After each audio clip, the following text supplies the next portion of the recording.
Dad, I'm cold.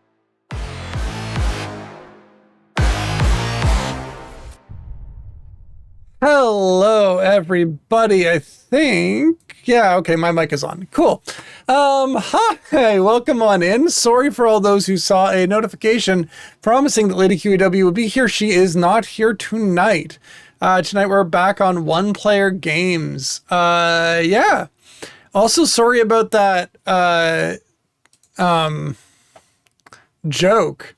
Dad, I'm cold. I'm very curious. What is the actual joke supposed to be? Let's find out. I always forget what file gets read by this. Oh, not that one. This one.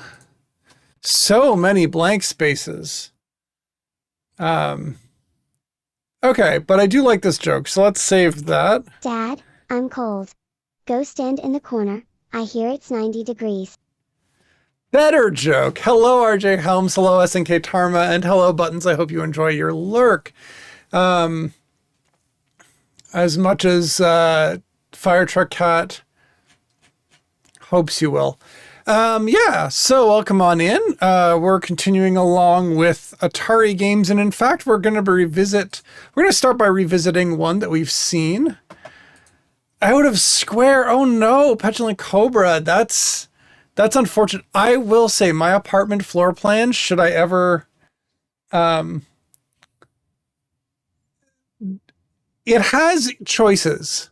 So there are definitely walls that have slight bumps in them, and very few corners are 90 degrees. However, the corners in the room that I'm in now are at least close enough. Maybe too close. I mounted my speakers to my wall, cause they were behind my monitors. And I wanted a more direct sound, but my gosh, the interference patterns those things have is something. Yeah, so that's been fun. So they're all mounted and stuff, but like if I move my head, my audio is phased various amounts of degrees. So we're going to go over here. And we're going to go back to skiing because, so here's the thing. Activision, not Atari, Activision. Ooh. Okay. I just dropped a controller and a battery appeared on my floor, but I'm not sure if the battery is from the controller. Oh no, that was from the controller. Okay. The controller's just plugged in, so it doesn't matter. Real audio nerds do never move their heads. You're right, RJ Helms. You are right. Let's put batteries back in and a battery cover back on this controller. Okay, cool. Do I use AA batteries as weights? Kind of. So yeah, what we're going to do is we're going to do a thing. So in this collection, you have the opportunity to, as you can see here, view patches. Now, what are patches? Patches in terms of a video game are typically thought of as, and genuinely when I got this collection, this is what I thought it was, is like modifications. These are changes, things that you can do to the game. No, not in this case. In this case, you could, if you could take a picture of your screen, achieving a certain like score in some of these games, you could send into Activision and get a patch. And so for this collection, they replicate that in a early 2000s, very achievement-esque strategy. So I don't think I'm ever going to get the Dragster patch. Drop my controller again. That's because the menu is not navigatable by the controller in this. Hello, Lady QEW. It is nice to see you in chat. See, chat, Lady QEW is here. It's not a lie. So anyways, skiing is one of these games where apparently, first of all, there's like this high score list thing going on. So apparently we have a score of 11,748 in skiing. Who knows what that is? But the important point is patches. And so there was a patch available for skiing. And I think from what I've read, it's a little more generous in this game than it was originally, because they do want more people to be able to get this. But we're going to try to get the patch, unlock the patch for skiing. It involves doing a very good run of course number 3. So let's get to it. Ooh. And shift our game modes. I'm all twisted up. Game mode number 3. And let's see. So this is 30 seconds. And it's not taking my controls. Oh, okay, keyboard, eh? That might actually be easier, to be honest.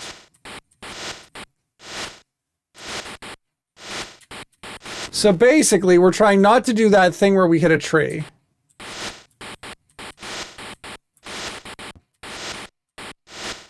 And we want to go fast so that we can get, I think it was less than 29 seconds in the original manual. Oh my gosh, that was brutal.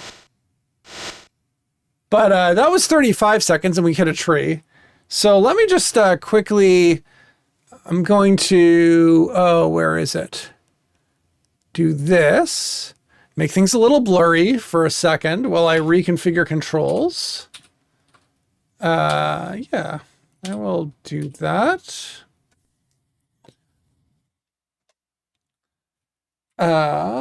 Activision Anthology app. Is that even going to do anything? Yeah, there we go. Okay. Controller options. Sure. I'll do it that way. Okay. Let's get back to this.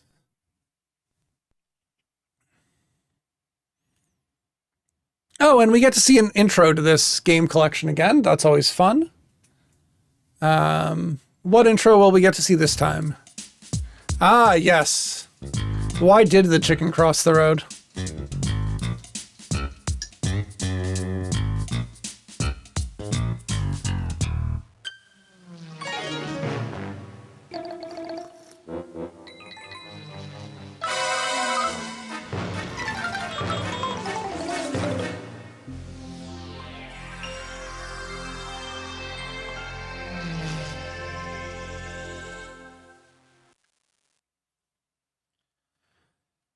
All right, so let's get into this. Yes, we want to load a saved game.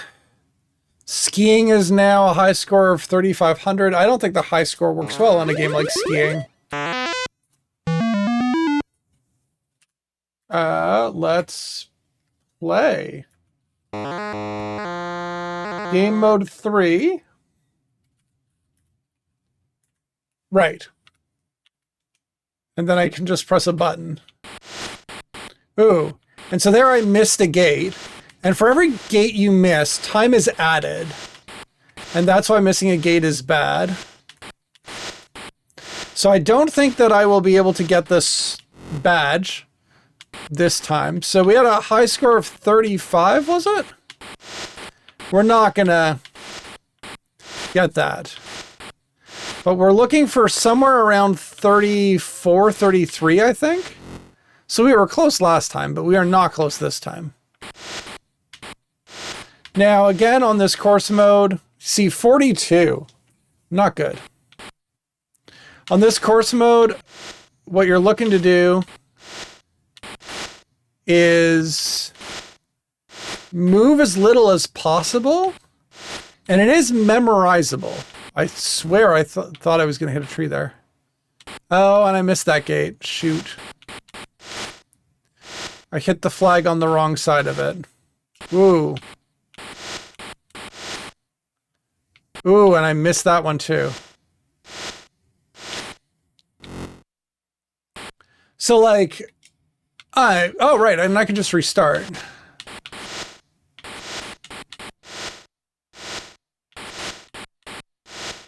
Ooh, I did not move enough.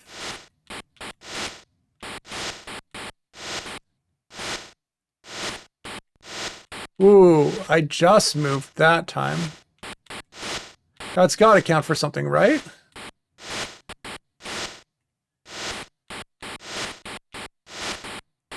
Whenever you point sideways, it's bad. Ooh.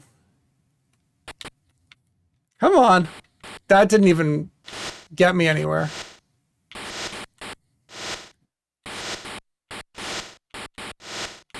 Ooh, and that got me into a tree. So this is like speedrunning. Actually, I guess technically this is speedrunning. This is the first speedrun that I'm doing on my stream. Second speedrun? I think I did something. I don't think I'll be breaking any records here. There are people who get much better angles than me, and who understand the tree lines a lot better. 8? Whoa, I hate that one. I need to remember that. That's like between 8 and 7. Oh!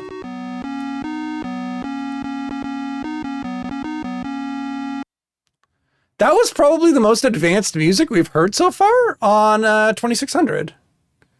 Or wait, was that 2600 music? Or was that might have been from the application. Anyways, we've unlocked the official Activision Ski Team patch. Press Y to resume. Yeah, I'm thinking that was an unlock from the, not from the 2600. I think that might have just been from the collection. Anyways, what that now should let us do is go over here. No, not sound options. View patches. There we go. So now we can see the patch that I could have sewn onto my backpack had I achieved that achievement and sent in for it in the 80s. And we wonder why the video game crash happened. Because, yeah. And RJ Helms, you are... The one thing that is very frustrating about the menu is the fact that the navigation through it is not skeuomorphic. Like, anyways, whatever. So we have a patch. We have a patch that is on the patch board, because that's what you do with a patch. Like, I am a little disappointed. I understand simplicity and things like that, but like, I would have put patches like this, delightful official member Activision Ski Team patch, on something a little bit more reasonable, like a backpack where I had all of my swimming badges. So, well, all of my swimming badges. I think I had maybe up to a blue. I don't remember. I took swimming lessons in Ontario back when they were a color-coded system, and then they became a numbered system, and that was a lot less fun. So we got the skiing badge, which is good. And Lady QEW, I did not change my stream title, nor did I change my stream alert. So my stream alert, my go live may have advertised you being here. And by may, I mean it absolutely did.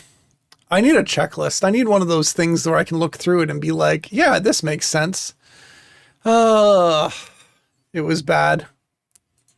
It was bad. Okay, so from here, where are we going? We're going back to the Atari 50th collection. So let's get a little bit more 16.9. There we go. And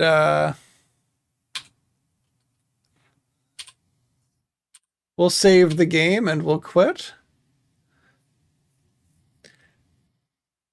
Wait, is the joke back to being just Dad, I'm cold? Seriously? Because, like... Okay, I have saved this document. Dad, I'm cold. Go stand in the corner. I hear it's 90 degrees. What is that referencing? Welp. Okay, cool. I forget what files... Oh! Is that still referencing this? I think that might fix it. Maybe? No? Okay. Cool. I don't know what files change, so to heck with that. I'll fix this joke. How do you fix a damaged jack-o'-lantern? You use a pumpkin patch. See there, that's what I'm talking about. Patches are for things like that. I don't know. Atari 50th Anniversary Collection. Okay. Launch.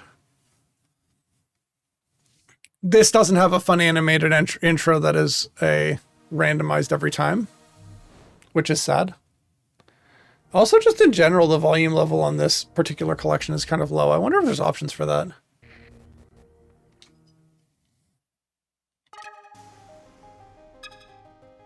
Oh, right. Yeah, no, there are not. Okay, cool.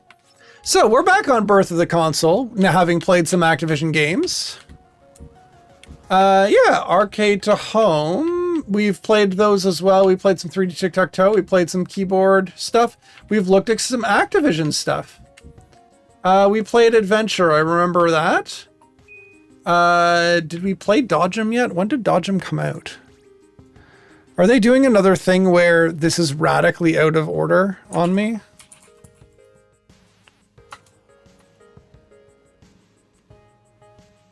Dodgem, I just have marked down as we've done this? Oh, yeah, we played Dodgem. And we learned about how programming the VCS was hard. Okay. Right, okay, cool. So here we go. Another massive hit for the Atari 2600 was Missile Command, based on the Atari arcade game imported to the VCS by Rob Fulop. While the Cold War era arcade game was about defending cities on Earth from missiles launched by other countries, the VCS's game manual said it was a war between two alien planets, covering up uncomfortable reality within fantasy. And so we have some delightful something. One free turkey. In grateful recognition of your continuing service and support, we hereby present Rob Fulop with the Certificate of Appreciation, good for one free turkey. Missile Command for the VCS was Atari's biggest selling game to that point, with over 2.5 million copies sold. Rob Fulop expected a substantial bonus check that year, but was instead given this coupon for a free turkey. This led him to quit Atari and co-found publisher iMagic. And so one of the things that I really like about the other collection of things, I believe it's the other collection. Yep. So the Activision anthology actually includes a bunch of iMagic games. So it really feels like the Activision anthology is the We Quit Atari, because they treated us less well than we wanted to, which is, I mean, ironic given some of the things that Activision and Blizzard has been up to lately. Wall art. Oh, right. That makes sense. Wall art. You can hang this on your wall. That's fun. It has a little place to be hooked on at the top there. Atari Missile Command. And then it has some cover art. Very kind of alien apocalyptic, but those aren't very aliens. I'll just say that. So, I mean, we know what Missile Command is. Game variations. One player start at various levels. Okay, cool. Oh, there's a one-player children's version. That's interesting. And then there are two-player versions of this. Oh, right. I'm assuming that there are only two missile bases in this version. But, yeah, let's play the kids version. Maybe I'll be good at that. And RJ Helms currently There's only one spreadsheet open on my current computer. Ooh. So, like, this kid's version? I don't know what's kids about it, but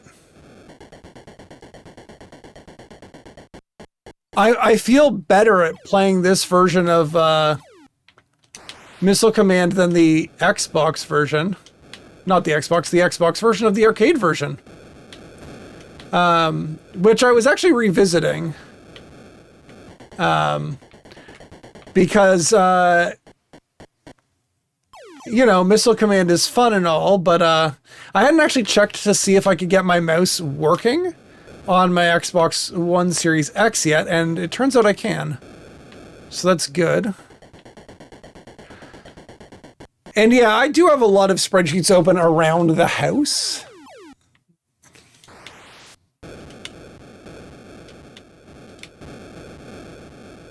Do I want any of the birthday Kit Kat? But in the immortal words of All-Star Weekend, I have to party like it's not, party like it's not, party like it's... Yeah, sure, I'll try some birthday cake flavored Kit Kat.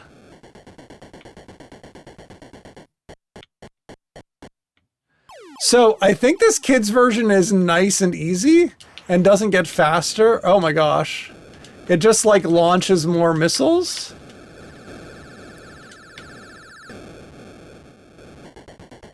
Basically what I'm learning about myself is that I like Missile Command if it's designed for small children.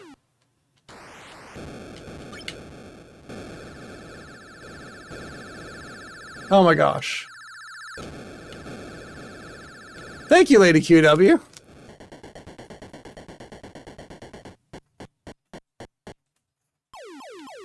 Ooh, and we actually get blue skies in this. So what I'm wondering, because we didn't ever see this in the arcade version, because I never got that far. Actually, I might have gotten as far as a blue sky.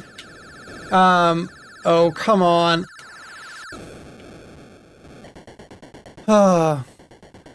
I do wonder if my projectiles are faster in kids mode. We'll have to find out. But basically, the like end point of this, oh my gosh, I lost a city. So you can still definitely lose cities to the aliens in kids mode.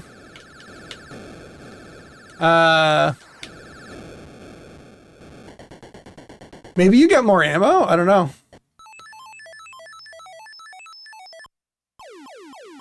Okay, that was fun. I don't know what the deal is here, but things are flashing like crazy and I got hit once, but not destroyed. That was nice. Okay, that might have still... Maybe I got an extra at something. No, I'm just getting hit. Thank you, Lady QW, for making me less of a liar. There's some... I think I'm getting a lot of extra cities. Do I just get new cities all the time in this? Is that what the deal is? Oh no. There was like an actual nuclear explosion-y thing. This is not Barbie and this is much too Oppenheimer.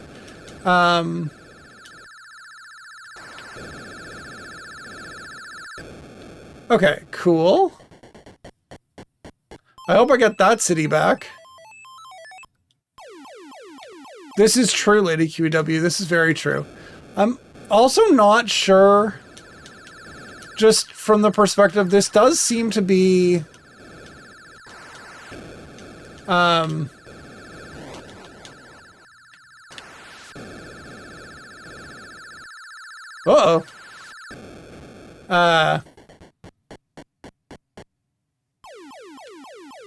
Sort of semi-random colors in the best tradition of the 2600, and by best I mean, whoa my gosh! Sorry, that was annoying.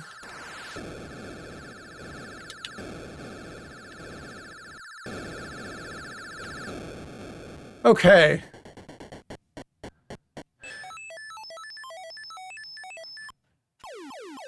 Oh, wow, this is very yellow. Okay, so suffice it to say, I'm good at the kids version. Let's reset the game and change the game version. Let's start, let's just go dumb cruise missiles, fast target. We'll try that. And see what happens. So this is no longer for kids. Actually, let's just go back to the original and see what slow target is, because that might be my shooting. Yeah, okay. So on slow target, I shoot a lot slower. A little bit more equivalent to the arcade version. They still only have one place for the missiles to come from. Honestly, I'm impressed. I'm not sure. I guess the missile is the... I'm not sure. I'm guessing that the targeting is the paddle and the shot is the ball sprite.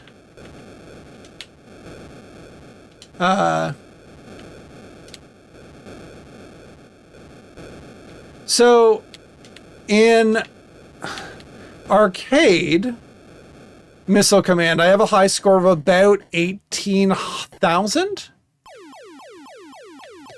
But that is a harder game.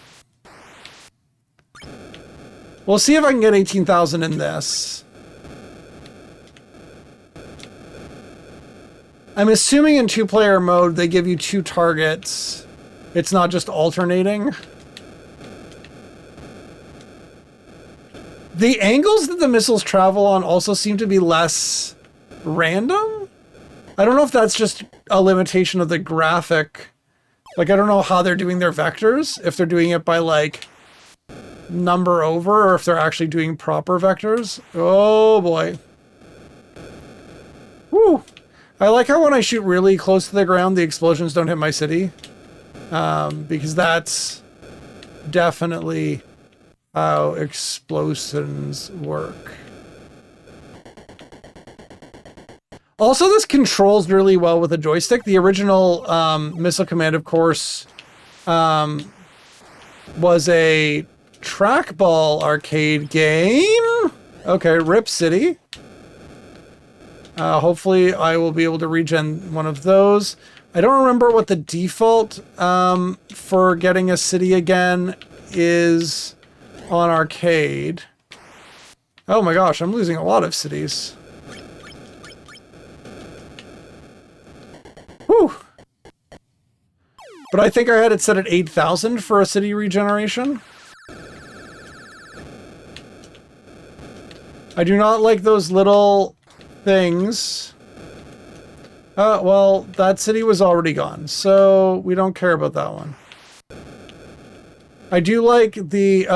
I do care about that. That was rather unfortunate. I think I just lose a chunk of missiles if I get hit. Okay, so 10,000 gives me a new city. I had that lowered down to 8 in the arcade version to get the score that I got. Okay, that was fast. That's annoying. I just lost 2 cities. And also, you can have less on the screen, which is kind of annoying. You can definitely shoot more stuff. My gosh, this is getting hard. Rip. Okay, so I don't know if I'll actually max out my, I might only match my arcade score. That's distressing. Okay, so getting shot just clears out like an entire Oh my gosh. Okay, managed to not lose all of my cities. Whew, okay, blue sky. So the original plot of Missile Command was basically like 24 hours of this kind of... Oh, I don't care about you. I care about you, though. And you. I really only care to defend, like, 2 things. And it's me and that small city there. I mean, obviously I get points for hitting these other missiles, but... Okay, I might actually get above... Yeah. This is about my... my score in arcade Missile Command. So I need to get over... somehow... over... 20,000 points to get another city and keep playing.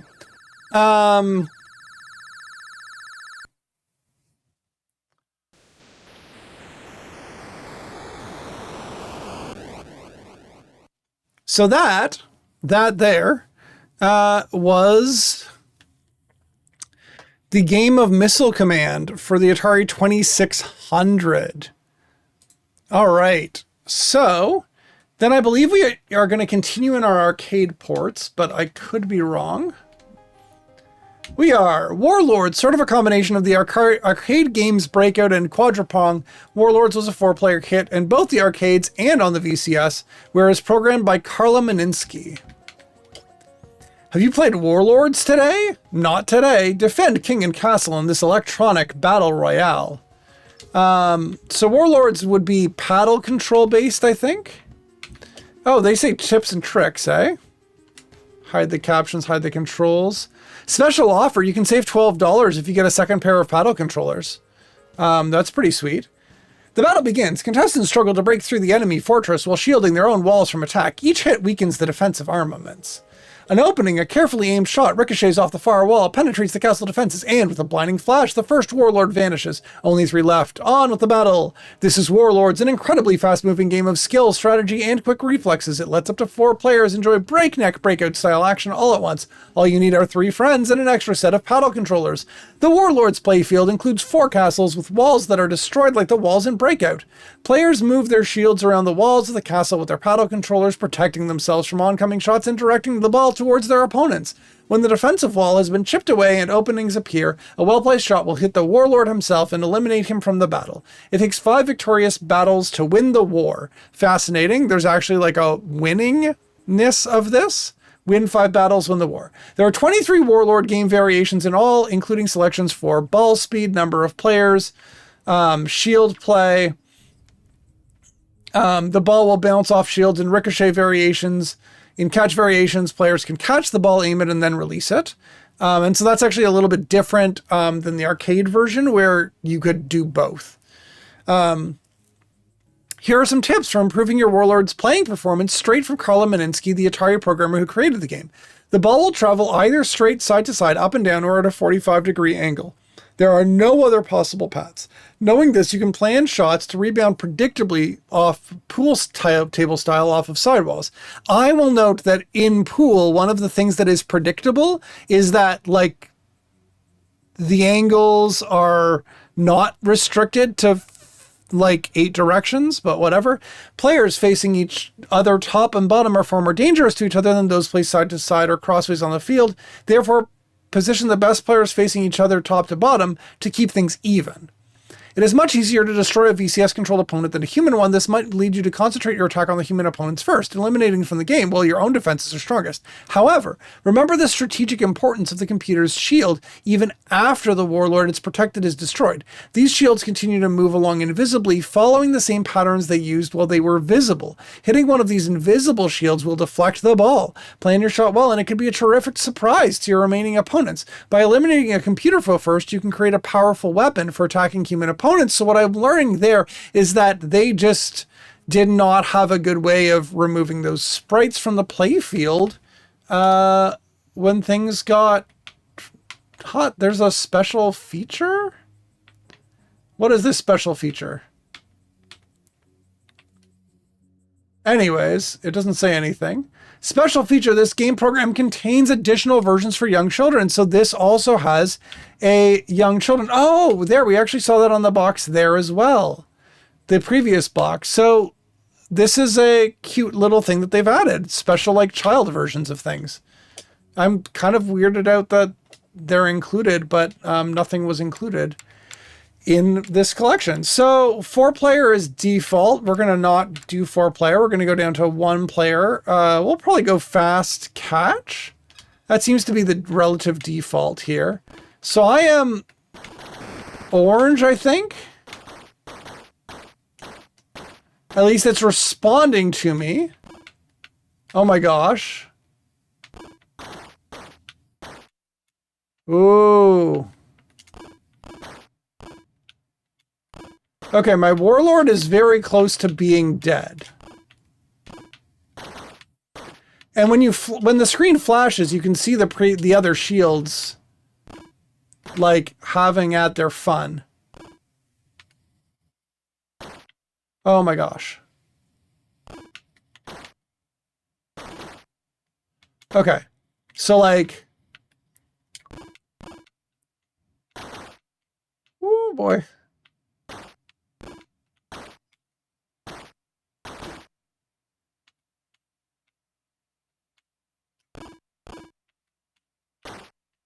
Woo. So 1 warlord down out of, we need to do what, 5 of these? Or somebody needs to get 5 points to win. I just need to know if there's a winning like condition. Also, why am I losing so many of my bricks? They said it was easier to destroy one of these things than a human player, didn't they? Rip. Okay. So do I get to invisibly move my paddle? Because this is now just the computer playing the game of Warlords. And that's fine and all, but like... Okay, so one of them did win. Green just like yeeted itself to death. I don't understand why green would do that, but... Oh, purple also yeeted itself to death. Okay, cool.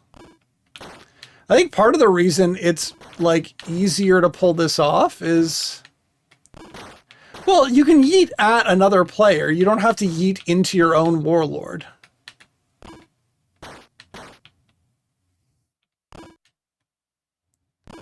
And blue's doing a good job of that, actually. I think they might have caught the ball from behind or something like that.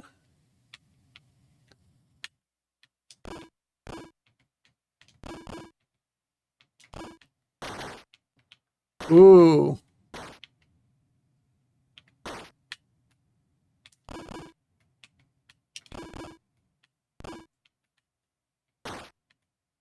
Oh boy. And blue wins again. And green almost killed themselves again. So I'm better than some of the computers.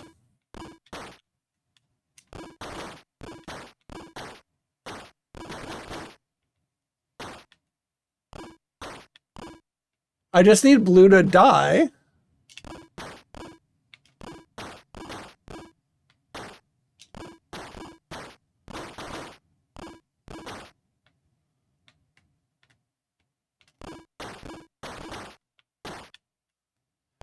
I feel like I'm doing a little bit better this time. Or at least where I had good control over this thing. Uh-oh. I'm feeling that my warlord is very poorly defended. Again, blue really got into the self-destructive stuff there for a bit.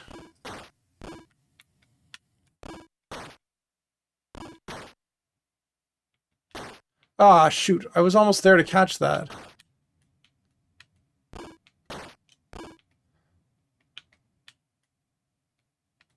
Ooh, I like that I can get it to freak out. Freak out! Freak out in weird pixel patterns.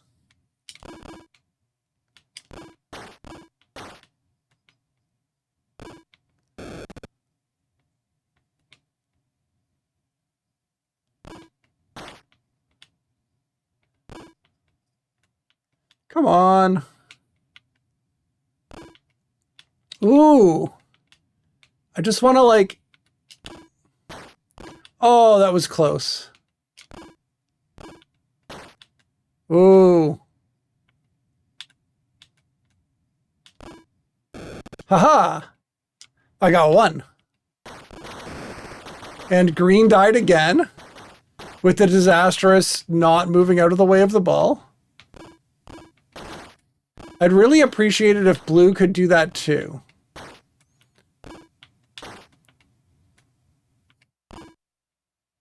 I like how they're like, you can predict the path. I can't predict the path. Well, I sort of could.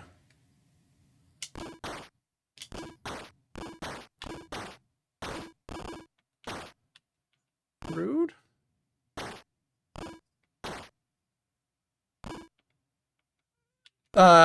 There we go. Yeah.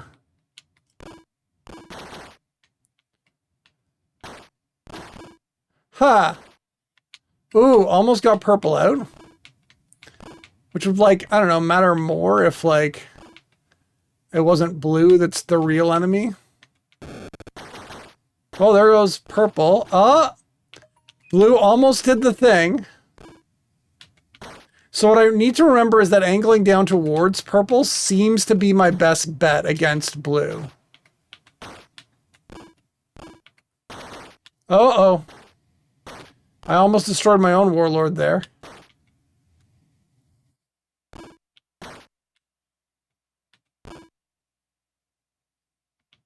Aha. There we go, 2-2. I have learned the angle that lets me, like, go through purple to destroy blue. I don't like how they kind of all seem to pick on me, though. Like, AI-wise, this is rude.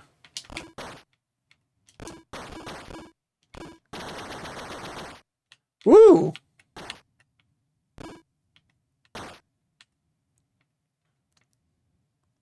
I wonder if I can... Okay, good. That is actually sometimes showing up on the screen there. Capturing these, like, perfect frame 60 frames per second stuff is difficult. Sometimes. Ooh. Some fun construction out. Or garbage pickup or something outside my apartment.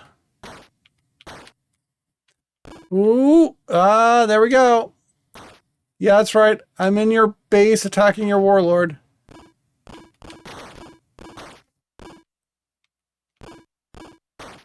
Oh, well, it might be cargo trains, Lady QW. Okay, there goes green. Green is dead.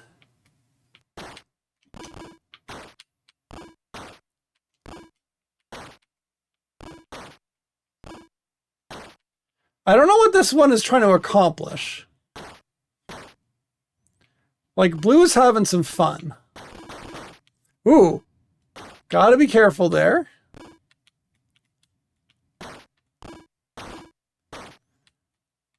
Purple, very unprotected right now.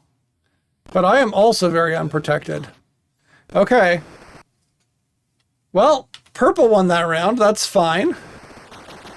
Green did it again. Poor green.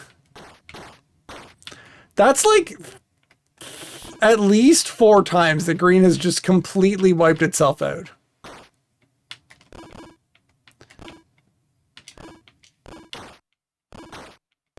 Yeah, fight against yourselves, please.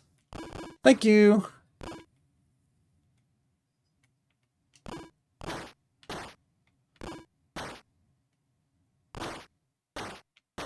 Rude?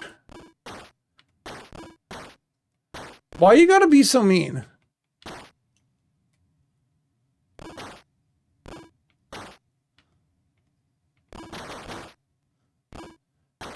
All right, purple, I'm counting on you to win this if for some reason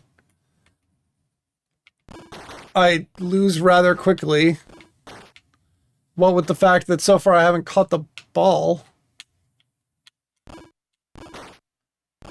Yeah, that's right. Go for purple. No, go. No.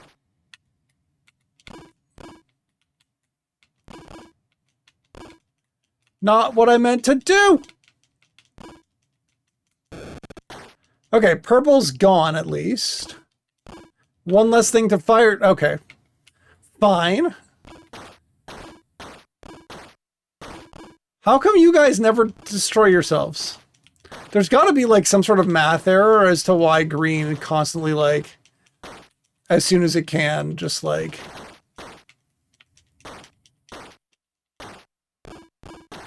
Because this doesn't feel like a Namco like Pac-Man Ghost situation where that's intentional.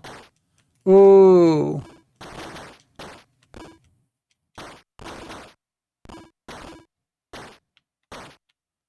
Ooh. Ooh, purple almost shot itself.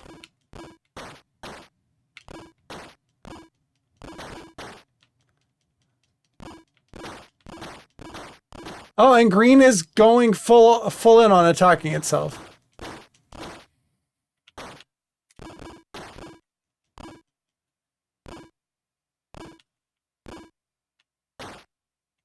Oh, I thought I had that for a second. Purple is getting very lucky. Blue is out. Okay. Purple is like rather undefended, but then again, so am I. Okay, purple versus green.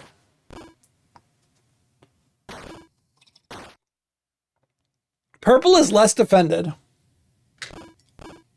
This is a great time to take a break.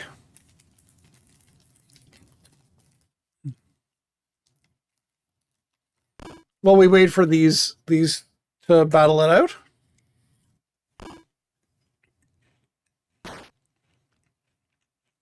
That is very birthday cake flavored Kit Kat, Lady QW.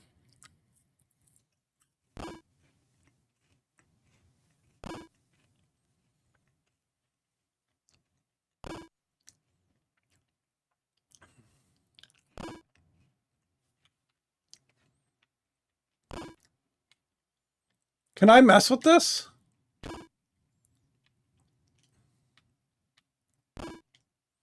Is this random enough for this to like ever break out of this loop?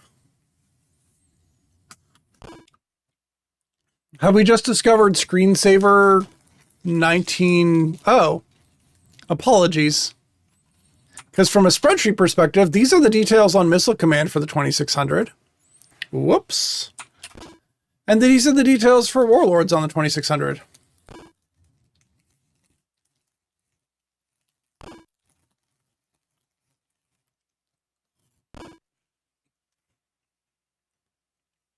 So I was given no tips for when this happens.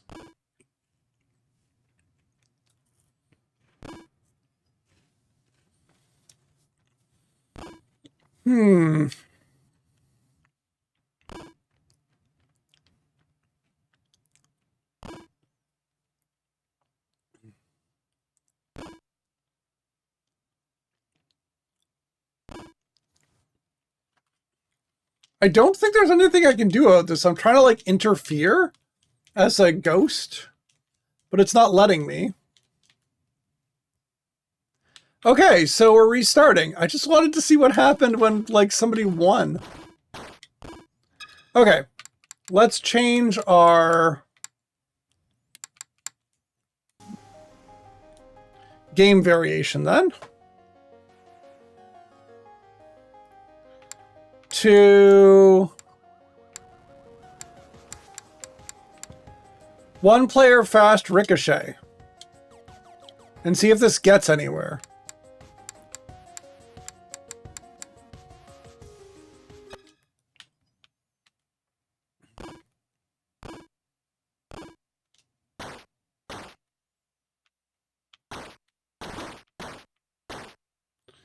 Oh goodness.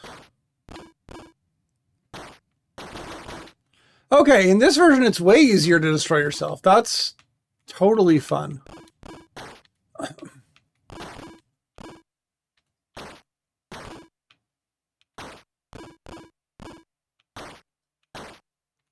Oh, that ricochet is weird.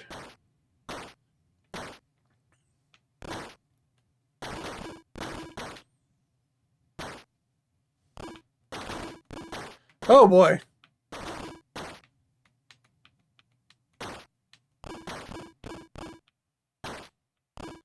Okay. Not being able to catch does allow for a little bit more death to the enemies.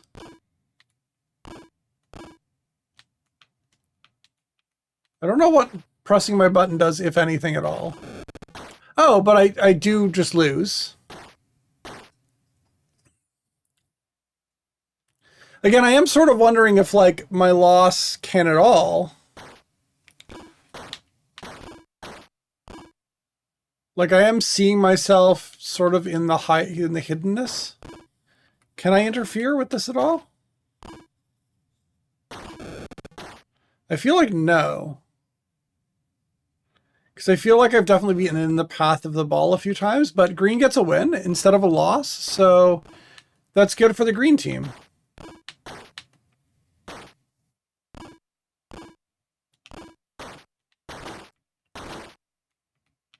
Ooh, Trixie.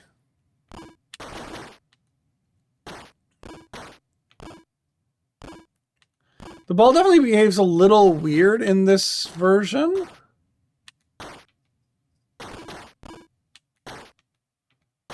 I don't know how to protect against those angles.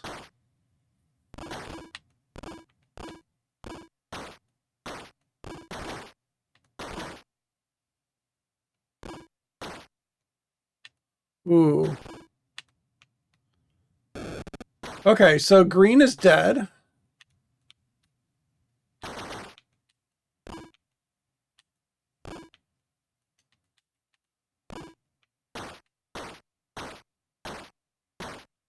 And that has been useful at destroying those shields.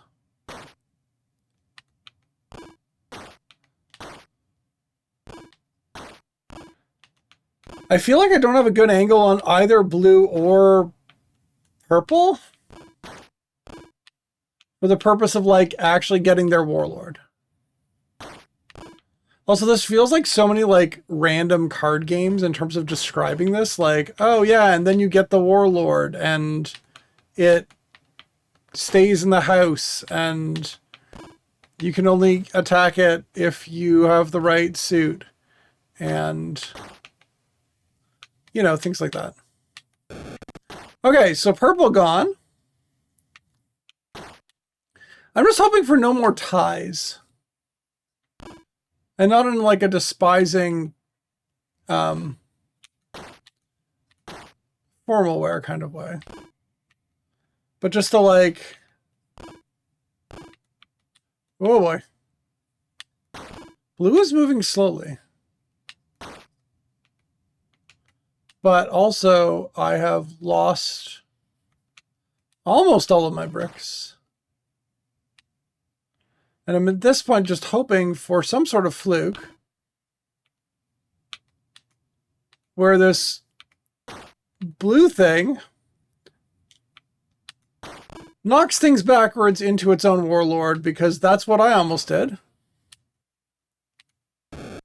Okay, I got lucky. Sweet. I like when I win by luck. This sort of actually goes against, again, the philosophy of Atari. So Atari is very much... their philosophy at the time was kind of these, like, some sort of athletic skill to win the game. So, like, you have to be good at the paddle controller, or you have to be good at, you know, some sort of mechanical skill is the main idea. Green gone. Okay. So far my strategy in this has been to, like, not touch the button, and then that works out okay.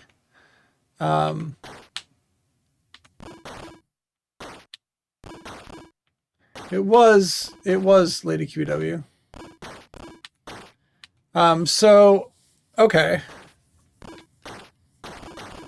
Ooh, very close. Okay, purple out. And now blue just needs to go away.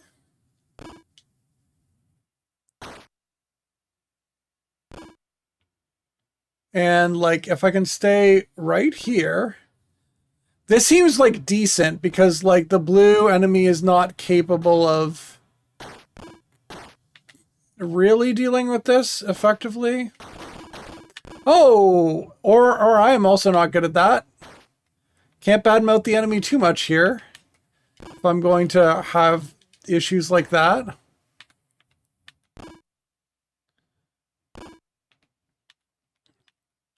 I guess those ghosts really can get in the way when they're not played by the player.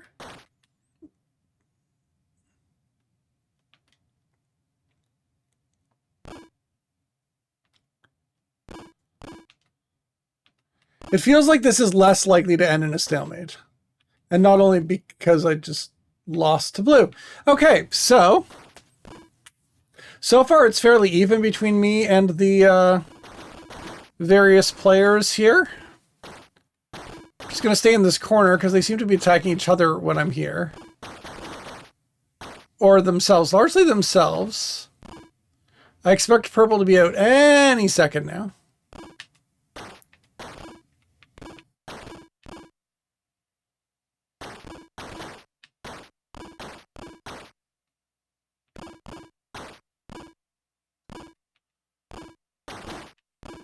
The way the ball moves in like these slightly unpredictable patterns is interesting. Oop, purple almost dead again.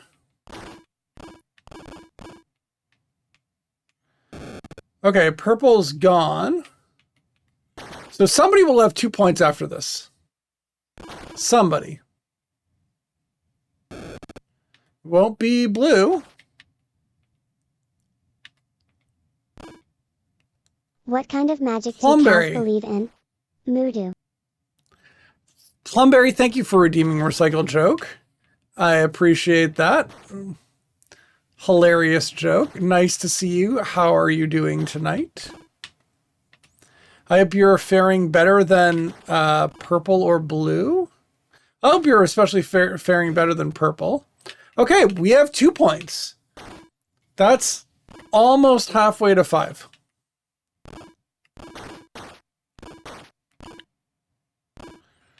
Well, under the weather is at least relatively normal. Most weather does come from the sky. So,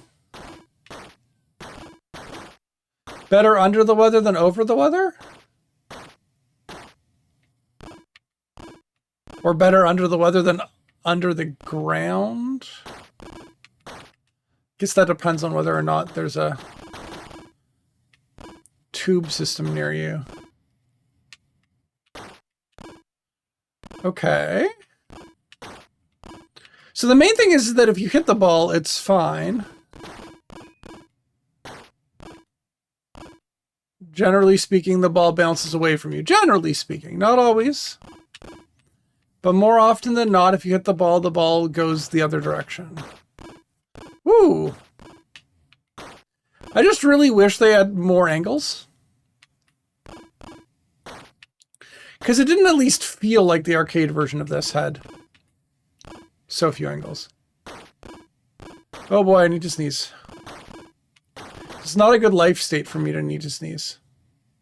I also don't have like a sneeze button or anything like that. That'd be nice to have. Blue is gone. I swear if purple wins this one. Green is gone. I swear if purple with its almost no shielding wins this one. There we go. 3 points. I like this better than the catch and release version. Than the auto-destruct green version. Oh boy. Almost auto-destructed myself. But so did purple, so it's all good.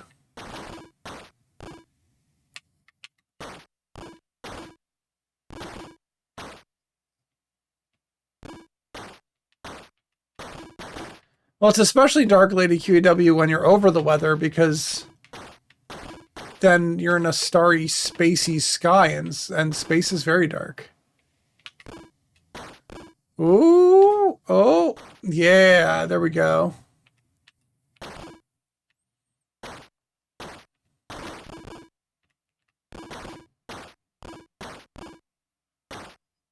Okay.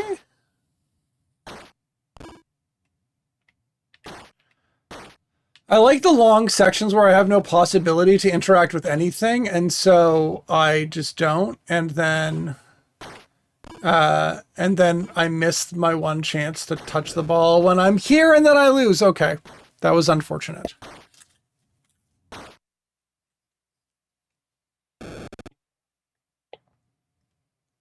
All right, it is 3 to 1 to 1 to 1.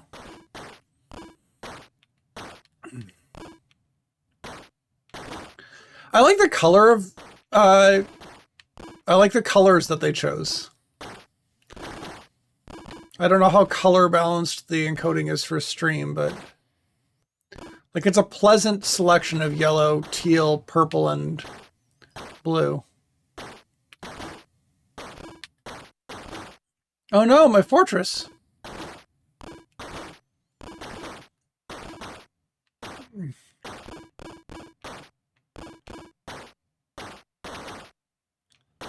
Oh boy.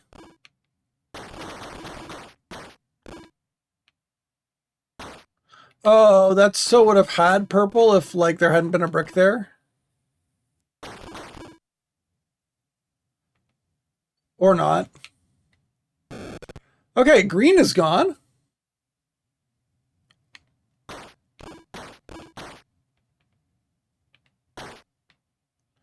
Which song of James A. Caster's Lady QW? Oh, blue is gone.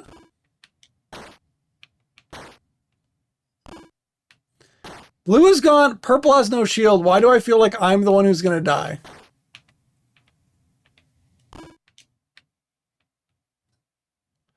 What angle is even needed in order to get near this purple stuff?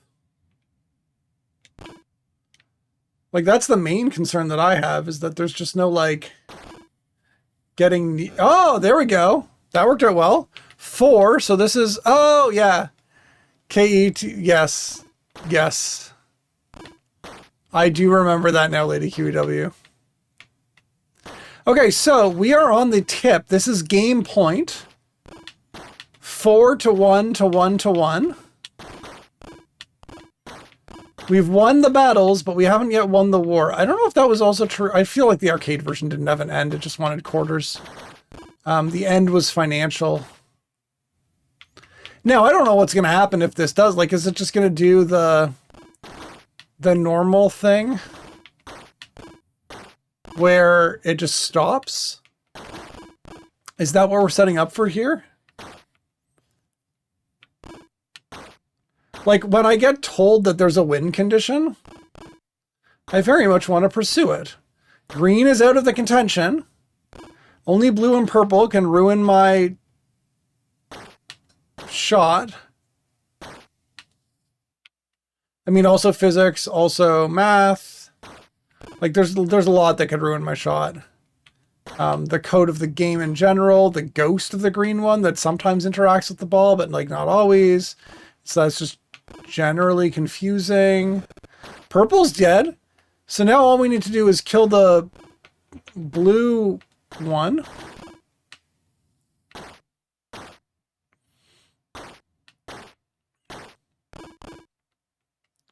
It is so much harder to hit the ball on the like narrow vertical edge of things. What I don't like is that blue's warlord is like entirely unexposed. And I also don't like that I haven't been able to touch this thing in like... Okay, there we go. I could have touched that one. I just didn't, you know. Haha.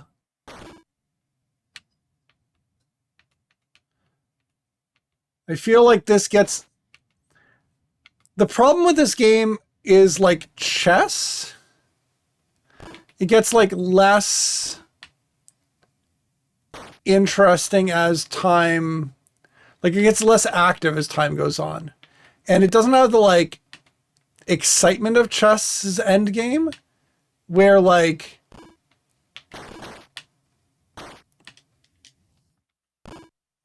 it's, I don't know, just, like, it's building to something. There's more strategy.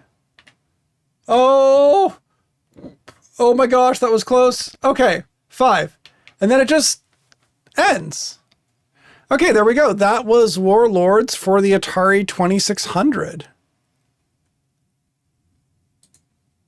So then we move on to, let's just see.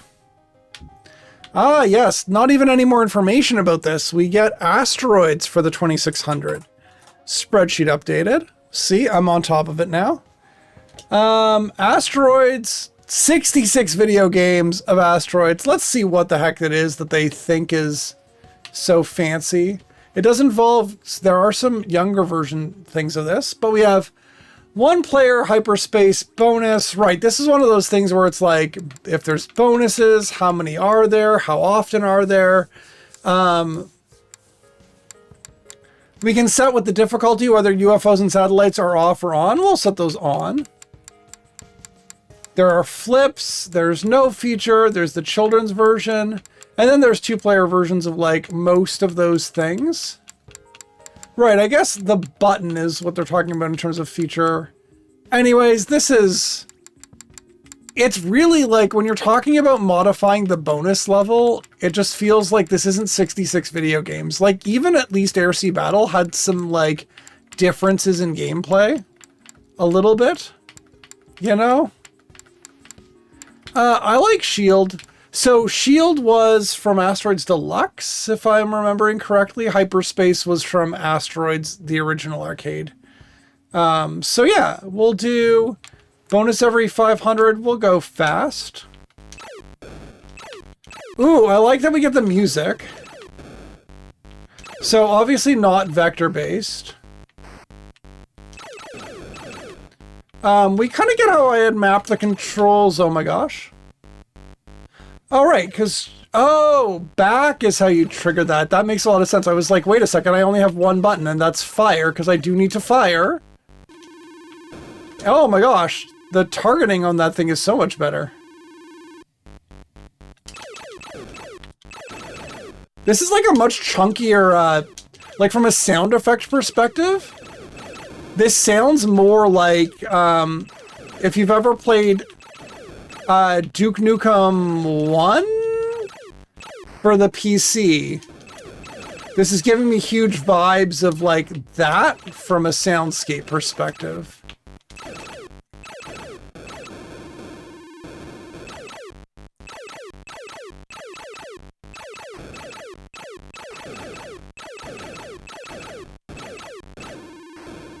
And yeah, it's doing...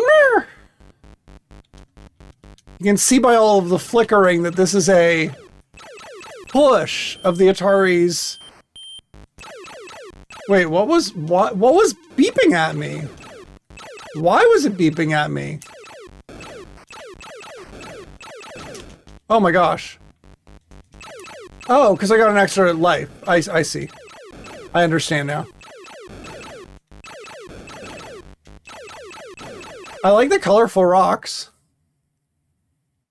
Okay, well, I got 6690, so that's good enough. That's quite good enough.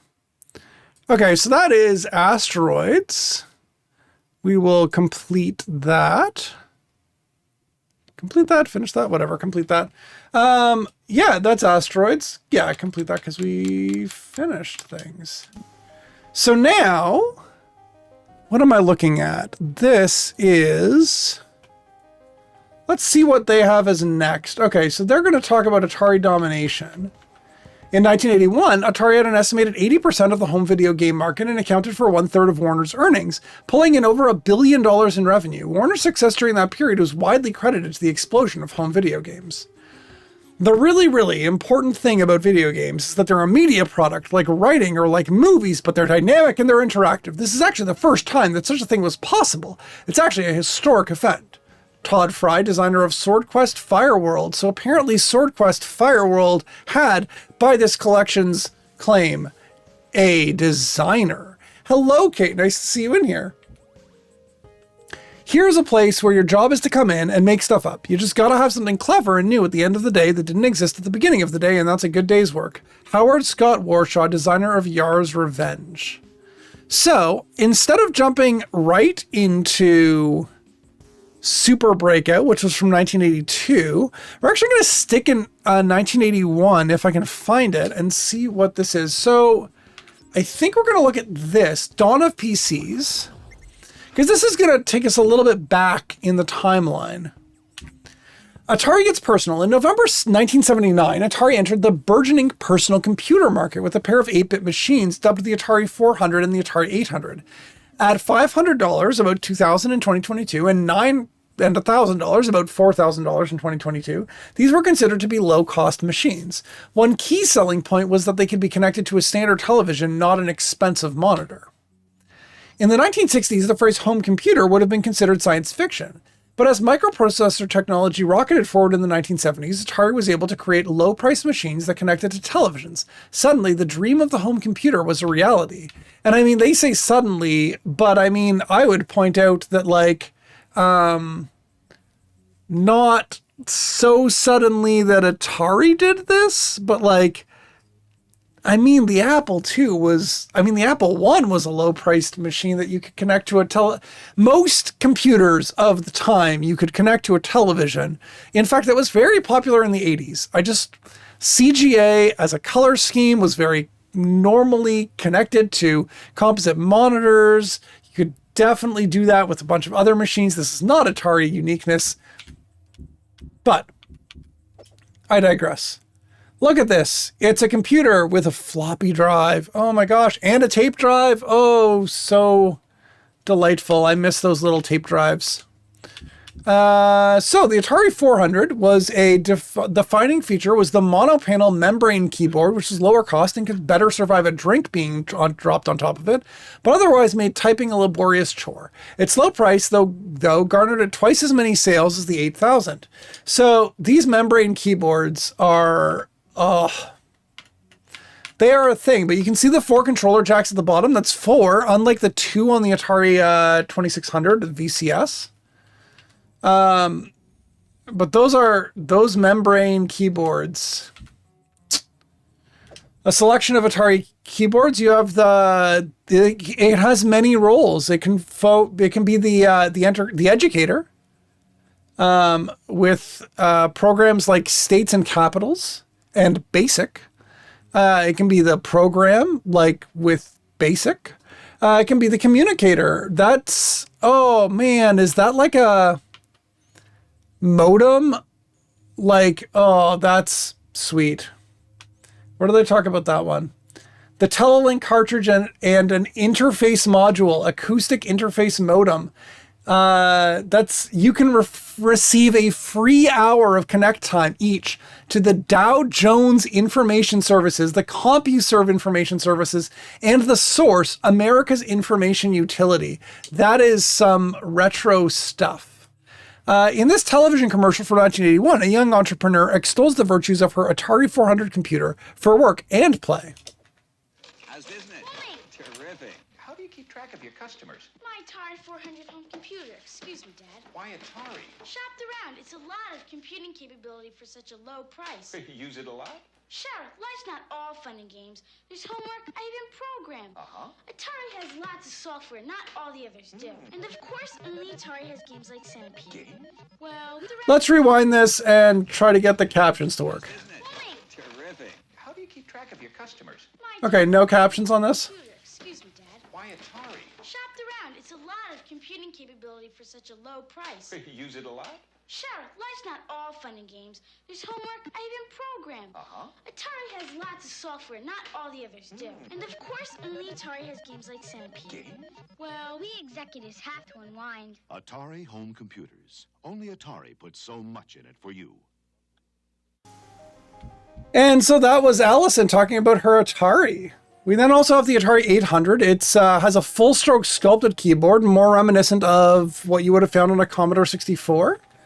Also has a second cartridge slot, output for a monitor instead of a TV, and the ability to upgrade its built-in RAM with an extra memory module sold separately.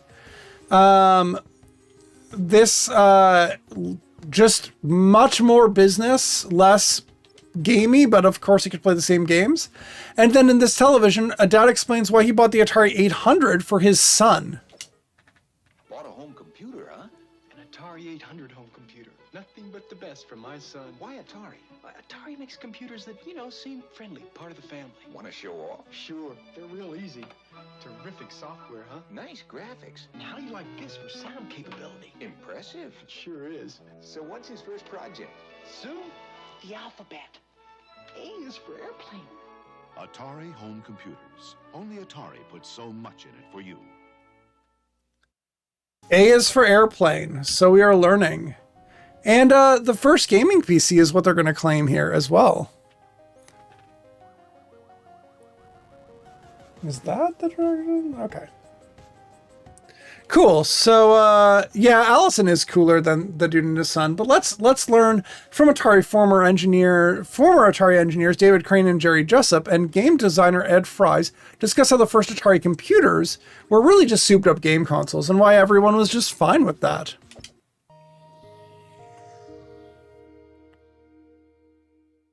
I think the Atari 400, 800 were really the first home computers that I felt like were designed to be in somebody's home and for an average person to utilize. Atari,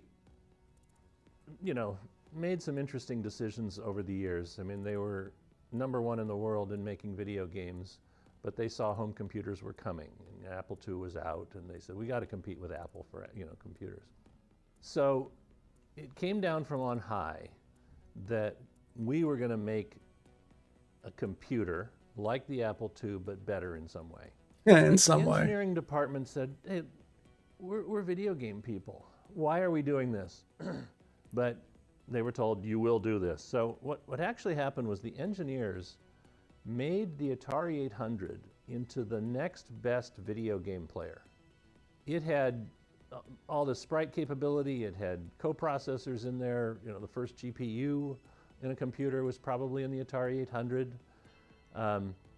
All of this stuff was going on in the engineering department, and yet the management thought we were making a computer.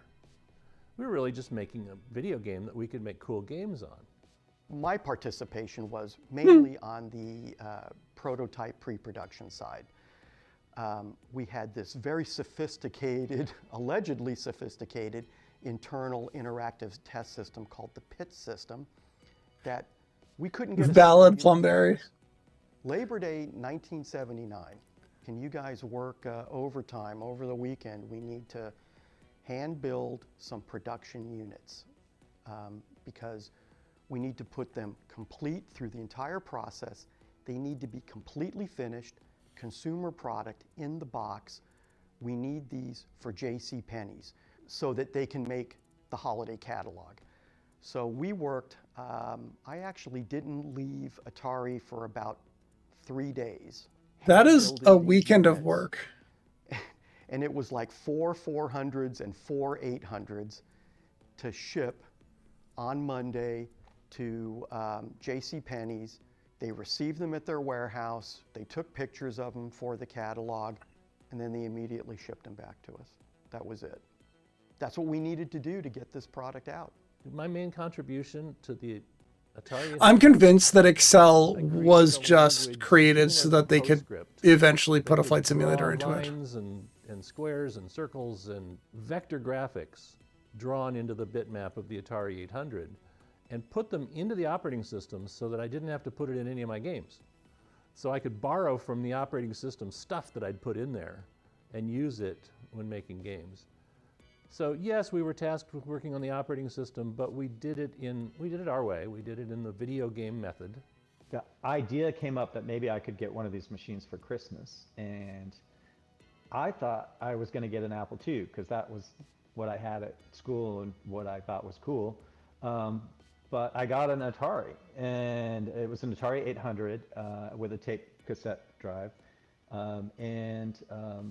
you know, at first I was like, oh, it's not an Apple, but you know, it's my own computer. It's super exciting. And then It's the not more an I got Apple, into but it, you know, the more I realized it was so much better than the Apple. Probably piss off some Apple people, but it, you know, it was good. really an amazing machine. I mean, the graphics and sound on it were incredible, and it was a super fun machine to program. And so that was really what got me started.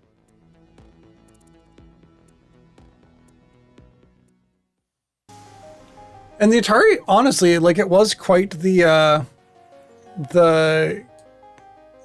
setup in terms of, oh my gosh, adjusting stuff in OBS is hard.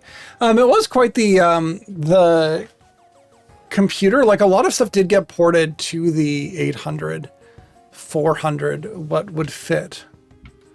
And so, 1979, seriously? Is it all the way back there?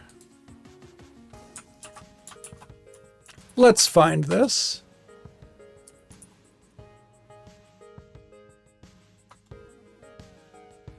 Fascinating.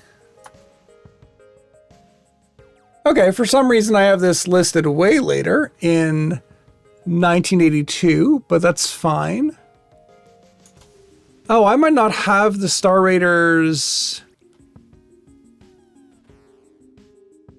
Atari 800 version on my thing at all. Oh, you can play the slightly improved Atari 5200 version in this collection. I see what's going on here.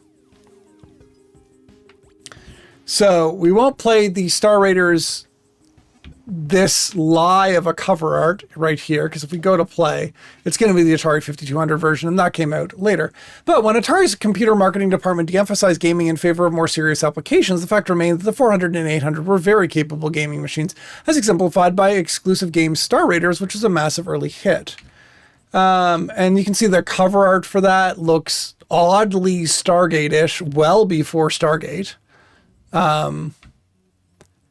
And they talk about why Star Raiders was the game that made people want to buy an Atari computer.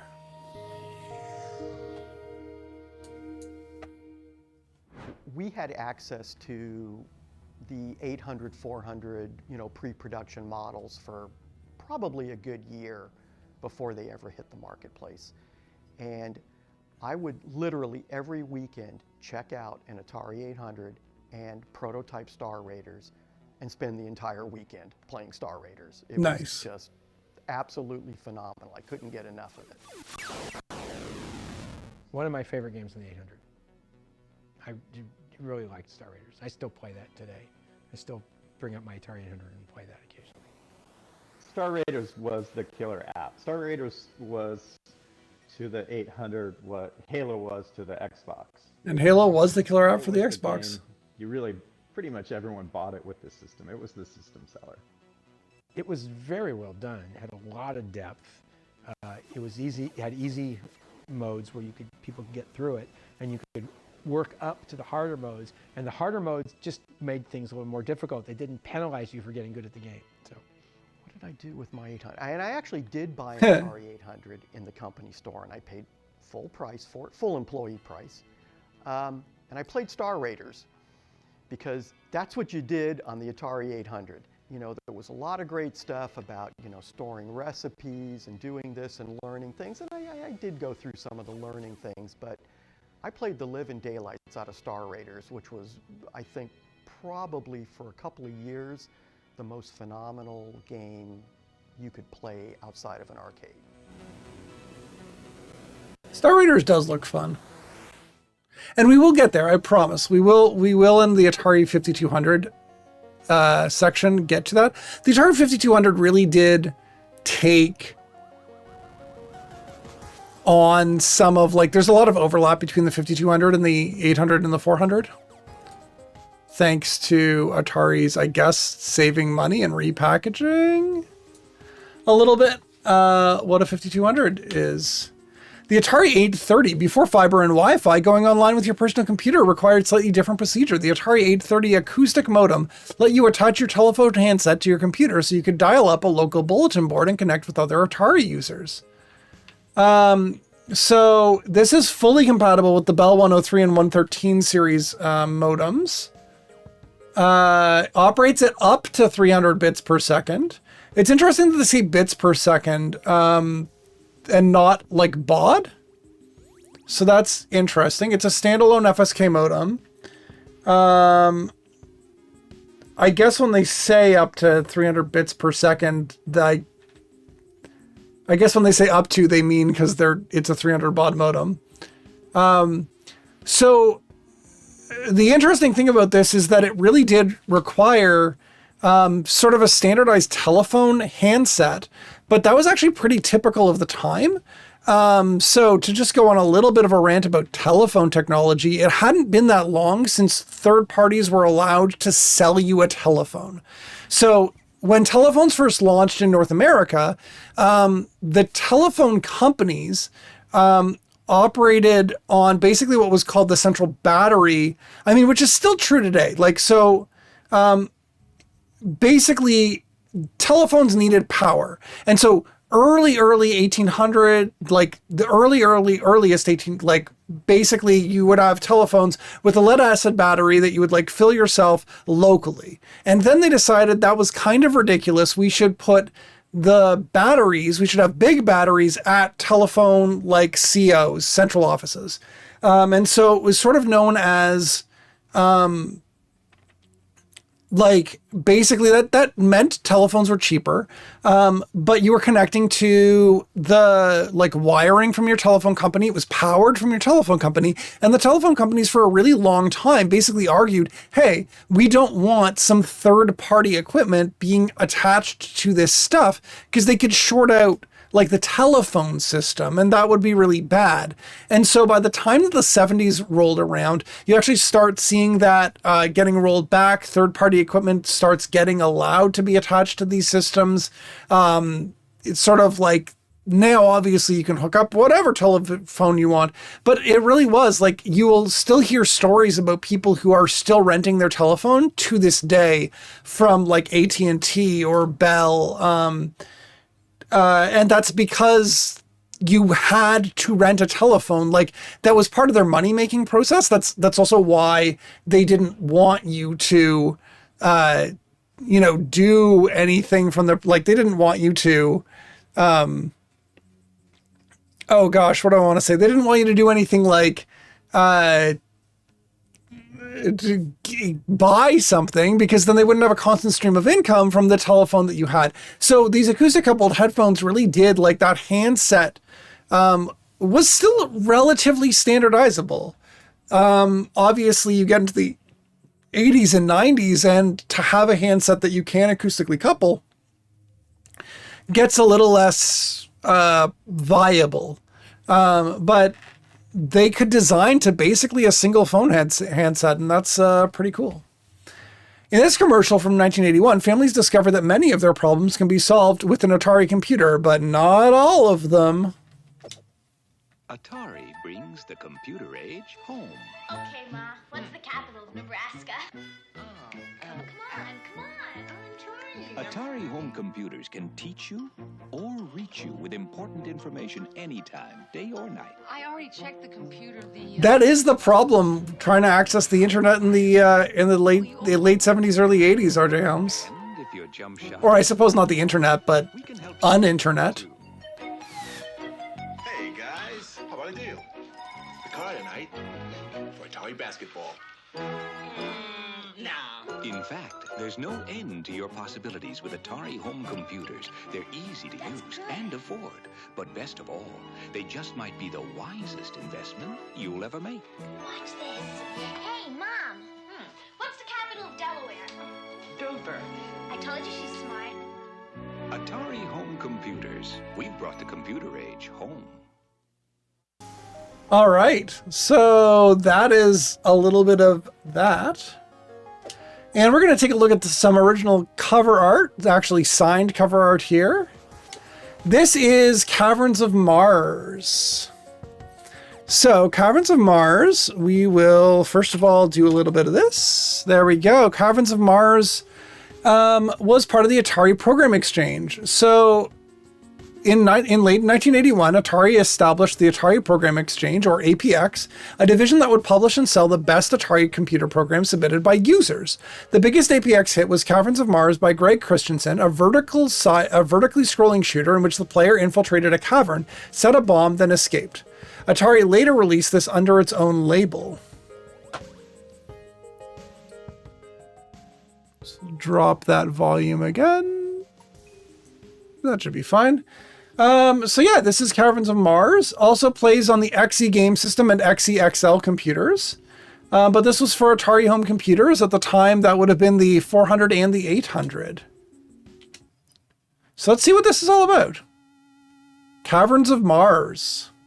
See, this is feeling a lot more computery just because of the like pixely text. You know what I mean? So we have various, what are the controls of this? Is this best played on a keyboard maybe? Let's find out. Controls. Up, down, left, right, fire weapon. Start is, okay, maybe we're fine. Back for game options, interesting. Is this a prequel to Zach McCracken? It does almost sound like that. And it very much looks like that. Martian galactic fleets surround the planet and are demanding its surrender. The Terra 4 High Command knows that your space fighter Helicon 7 is the only craft equipped to invade Mars headquarters deep within the caverns of Mars. I mean, it's very much just sounding like an adaptation of Zach McCracken. Your mission, sabotage the Martian defense system by activating their deadly fusion bomb. Once activated, the bomb will level Martian headquarters within a matter of seconds. So unless you reach the surface long before time runs out, you will be destroyed along with the enemy. How to play, load Cavern of Mars into your Atari home computer and plug joystick into one. There are 4 skill levels. Each successive level increases difficulty by adding a new cavern. Choose a skill level by pressing the Option or 0 key 1 or more times until desired skill is displayed at the bottom of the screen, then press Start or the Start key to begin play. Okay, I think we can figure this one out. It seems reasonable.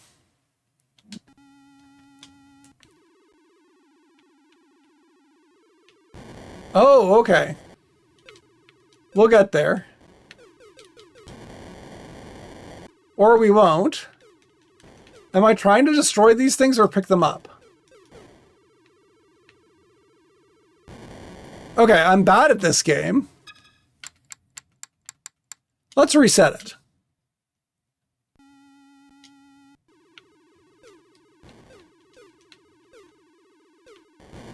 Shooting things does reset my fuel. Okay.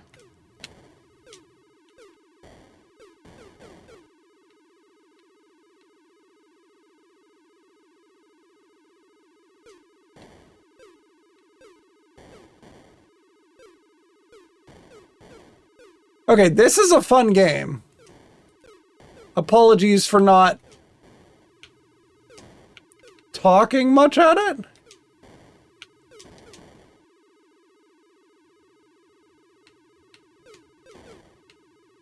Ooh. Oh my gosh.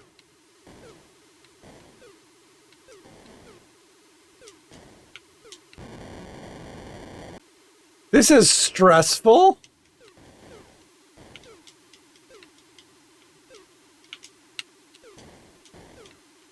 This is like Flappy Bird, but oh my gosh. I don't know if I'll get through this.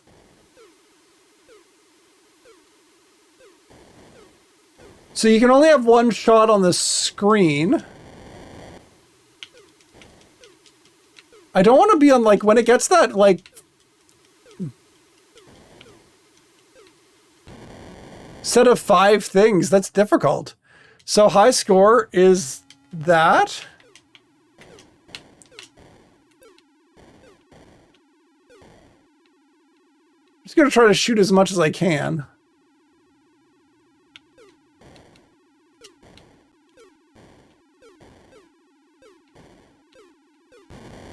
Oops.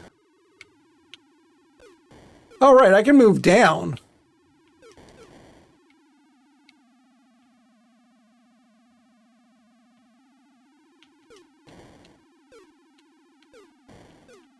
I was just moving side to side. Down does seem more dangerous, so like...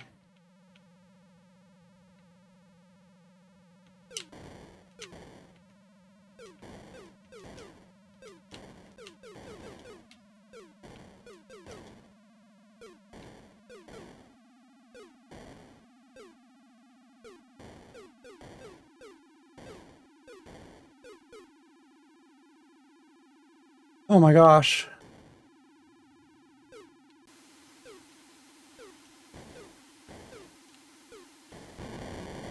This is like very difficult.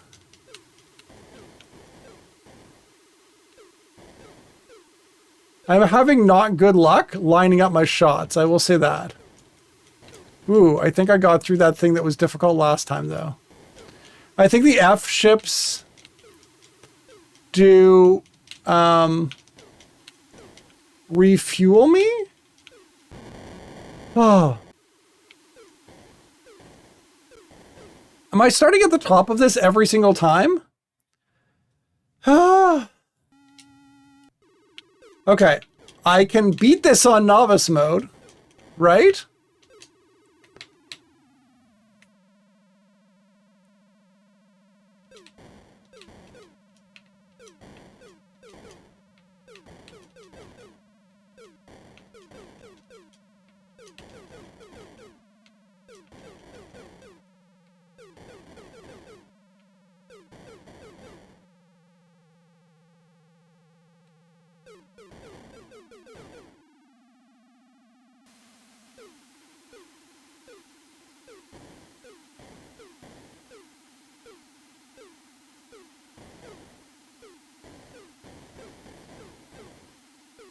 That went better.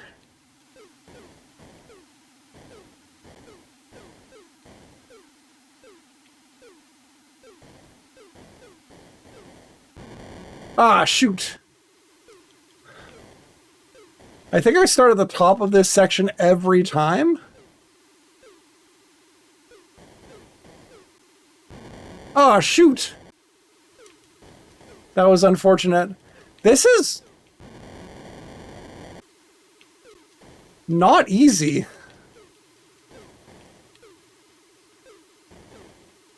In case that wasn't obvious.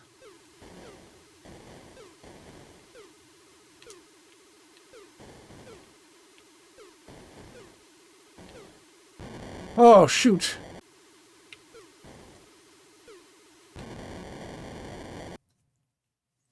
But I'm getting higher scores, so that's, you know, that's a thing.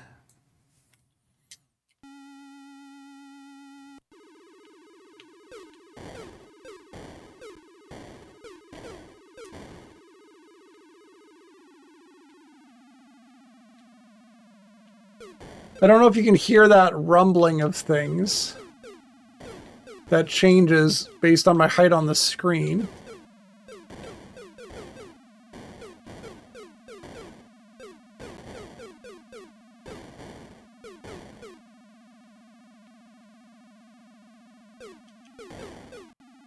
So this is Cavern 1, this is Cavern 2, and then there's the base. This is not the base. I'm seeing what's going on here. Oops.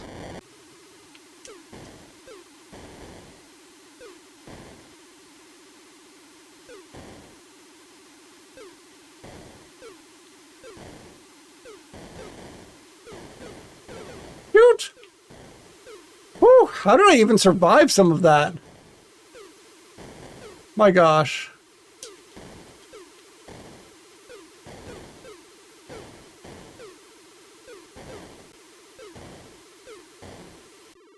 Okay, so this is the base.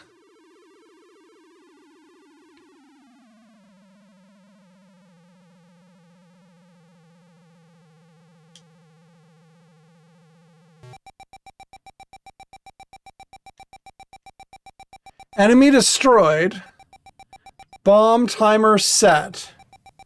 Escape time 30 seconds. Uh-oh. Oh my gosh.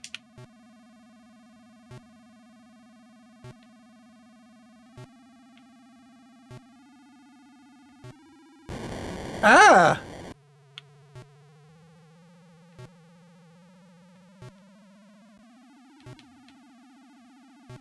Okay.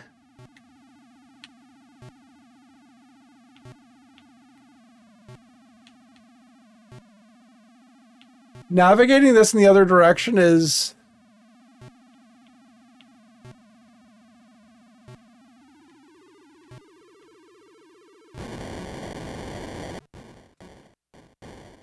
Do I just die? Uh-oh. Game over. Okay.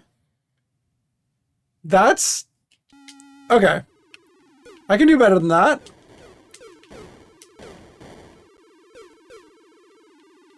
I think.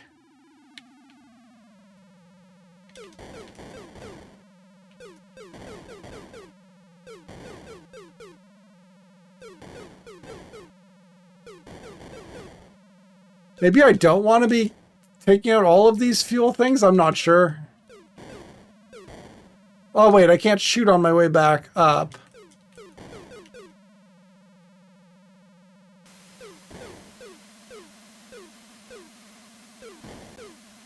I do want more fuel in this section, I think.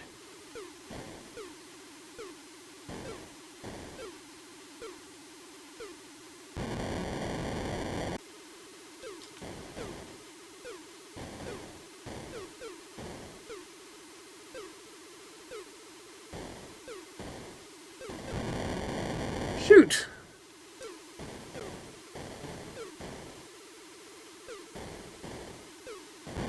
Ah!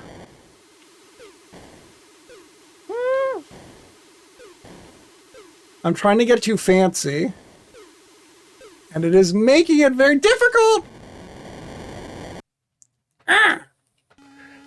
Okay.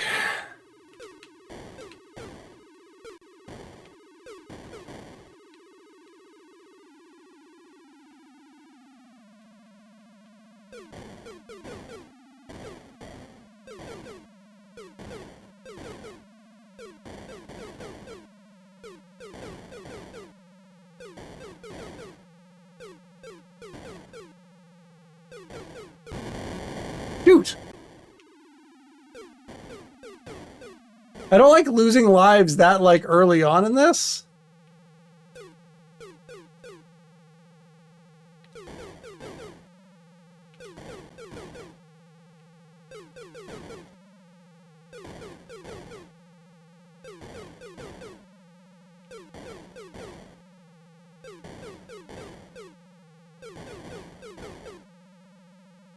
I don't know why I was only getting, like, partially those.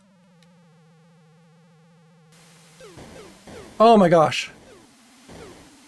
I started so low down there.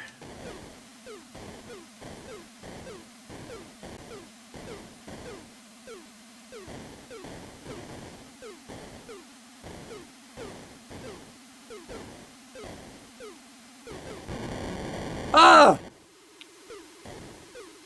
Fuel, get.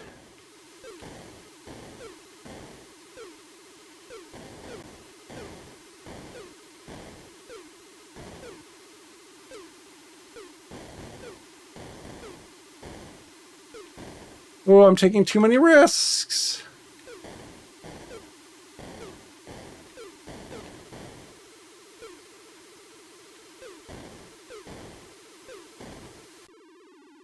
Okay, and then we go to the base.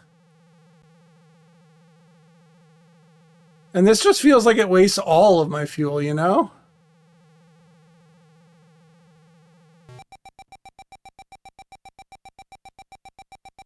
Okay, enemy destroyed.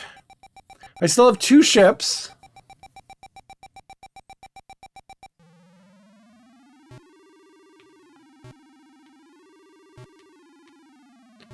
And then I go up through this cave. Oh, shoot. Still have 1 ship.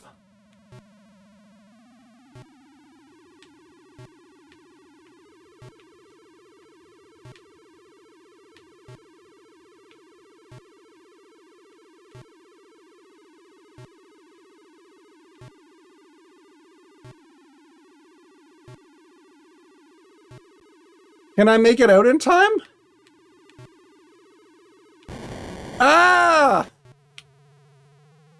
No, there's no way now. Okay, so like I feel like you have to do perfect escaping?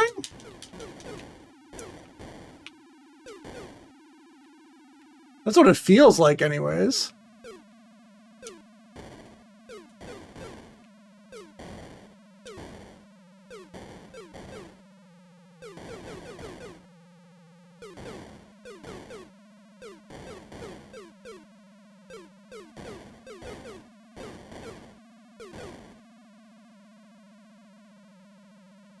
Although even the perfect escaping seems sus.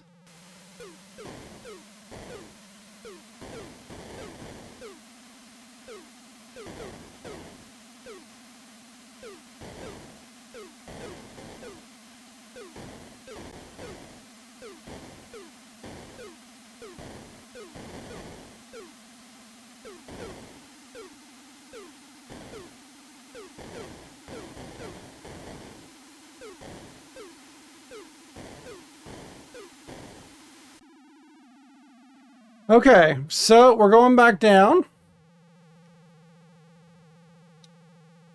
Lining up to the middle.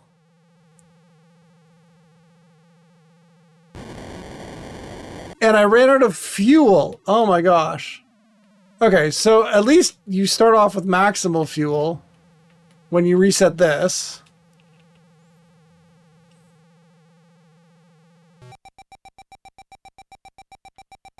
All right, 66 fuel. Bomb timer set. Escape time 30. And then we just have equal fuel again. What is this? So we go up here.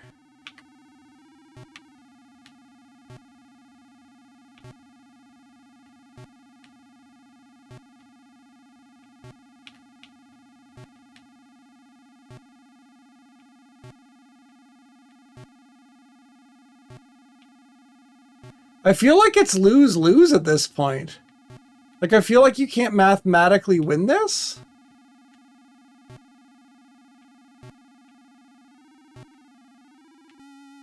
Oh, okay. You can. You can mathematically win this. Congratulations, Cavern destroyed. You are entering Cavern 2.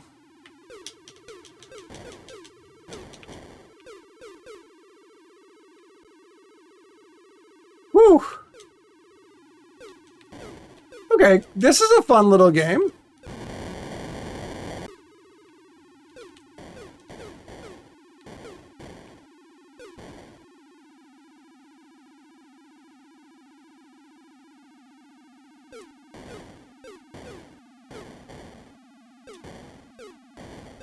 I don't like that my score is like lower than it was last time.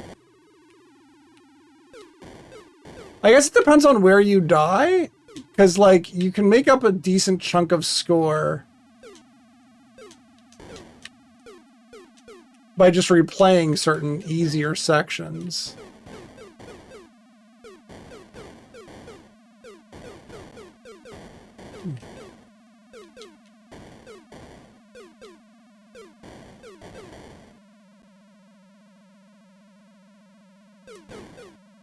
This is a difficult, tricky little section.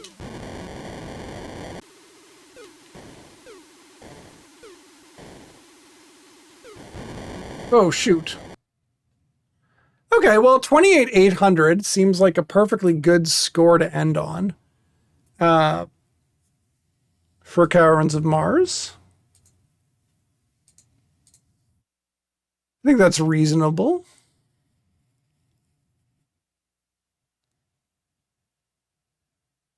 All right, let me see. Where is Freeway at? Just checking a particular... Oh, okay, that makes a lot of sense, because those are important to play too. Okay. So... I still think that I'm going to call it here for the night. So, what do we have coming up next? We have... I'm going to be away next week. So there will not be a stream next week. And then I think what we're going to do is dive into Colossal Cave Adventure, specifically the 3D remake that Roberta Williams and Ken Williams made recently, but it is still Colossal Cave Adventure. So I think that'll be fun. So we'll dive into that in a couple of weeks and start that up. Kind of one of the oldest games. One of the older, original William Crowther Cosmic Cave Adventure came out in 1976. So if you're thinking what games were around, Pong was 1972, Breakout was 1976. So that is something of a very early game. And yeah, I'm looking forward to seeing what the deal is there. So, whilst that is going on, let's see who else is streaming tonight.